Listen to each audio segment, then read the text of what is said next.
Vendredi 29 mai 2026, les comptes officiels de l'Atlético Madrid se mettent à poster des trucs complètement fous sur le Barça.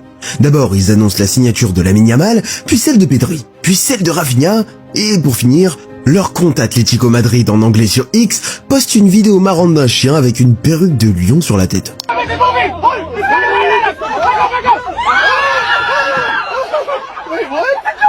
Juste après, ils vont encore balancer une série de posts hallucinants sur le Barça, comme on va voir en détail dans un instant.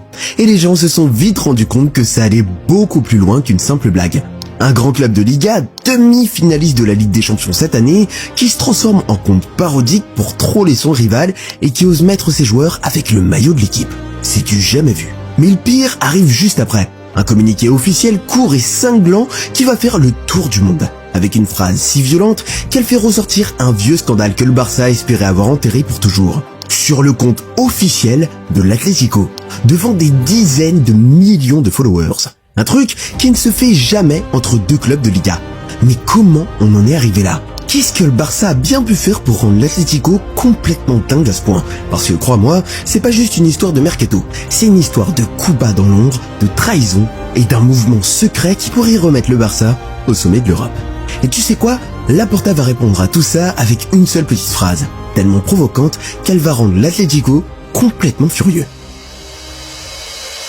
6 mois plus tôt, personne n'aurait parié un centime sur le Barça pour faire le mercato de l'été. Et c'était logique. Pendant des années, le club a été un cas désespéré, des dettes énormes, plus de 1,3 milliard d'euros, des problèmes pour enregistrer ses joueurs, des combines et des leviers financiers d'urgence dans tous les sens pour récupérer du cash et survivre. Quand Hansi Flick est arrivé à l'été 2024, le club a dépensé péniblement 88 millions d'euros en 2 saisons. Pour te donner une idée, l'Atlético en a claqué 364 millions sur la même période. Le Real Madrid, 216. Même le Real Betis a dépensé plus que le Barça avec ses 101 millions.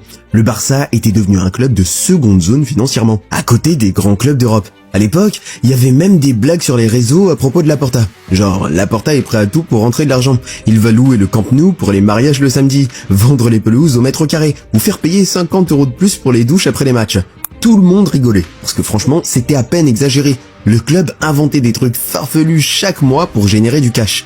Et puis, comparé aux mastodontes comme Chelsea ou le PSG, c'était la misère. Sur le terrain non plus, ça n'allait pas fort. Cette saison, le Barça a gagné la Liga, mais on les a sortis en quart de finale de Ligue des Champions. Lewandowski qui s'en va, Ansu Fati définitivement parti, et des rumeurs de départ pour Koundé et Casado. La presse parlait d'une équipe à bout de souffle qui devait passer à autre chose, mais sans argent pour le faire. Sauf que pendant que tout le monde croyait le Barça mort, Juan Laporta et Deco préparaient